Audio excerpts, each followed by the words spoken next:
Good morning. My name is Michel Bastarache. I was appointed by the parties to the Merlo Davidson class actions to act as an independent assessor in the context of a settlement agreement.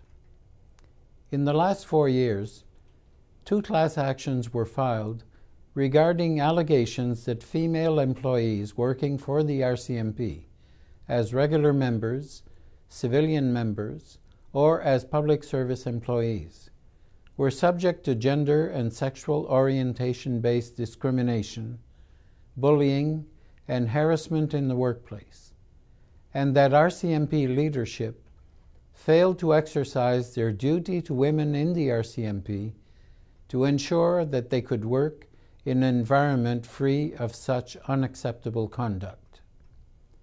The plaintiffs, the RCMP, and the Government of Canada agree that gender and sexual orientation-based harassment and discrimination, in whatever form, have no place in the RCMP and indeed anywhere in Canada.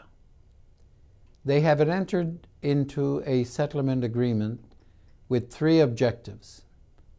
First, to implement measures to eliminate workplace harassment and discrimination in the RCMP.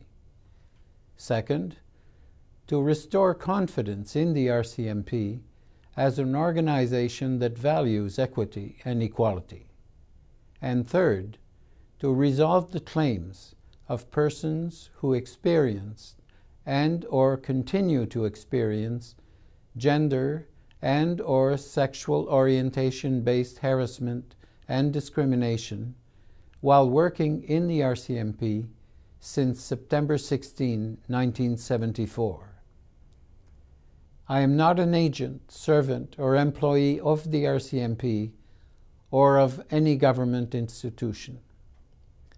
One of the main reasons for my appointment was to ensure that the assessment of claims will be at arm's length from the RCMP and the federal government, and to establish a process under which confidentiality of the claims will be guaranteed to the maximum extent possible. It is unfortunately not possible to undo the harm that was done. However, we can offer compensation.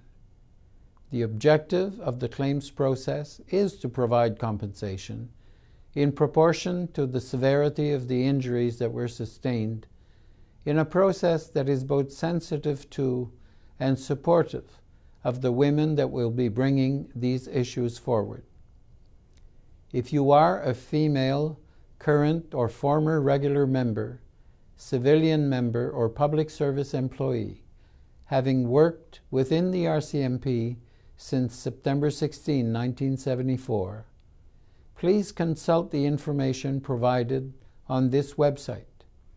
You may be eligible for compensation. For those who were more severely impacted, compensation may also be available for some family members. If you choose to claim compensation, you will be asked to fill out forms that are available through this website. Again, all of the information you will provide, as well as your identity, will remain confidential.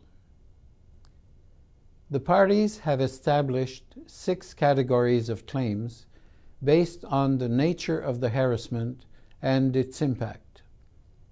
I will conduct interviews with all claimants of categories 3 to 6.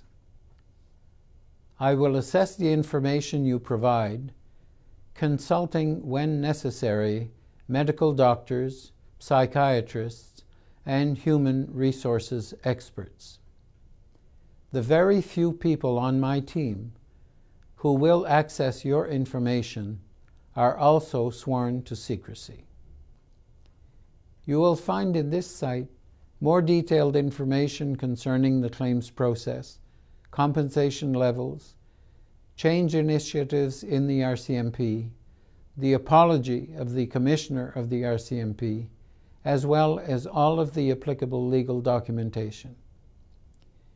You will also have access to all of the forms that are appended to the agreement, all of which may be filled online. They can also be obtained from my office to be completed in paper format. If you have any questions, you can also call toll-free or write by email to the coordinates that appear on the screen. In closing, I want to invite all potential claimants to familiarize themselves with the agreement and the claims process, and seriously consider participating in this conciliation. Thank you.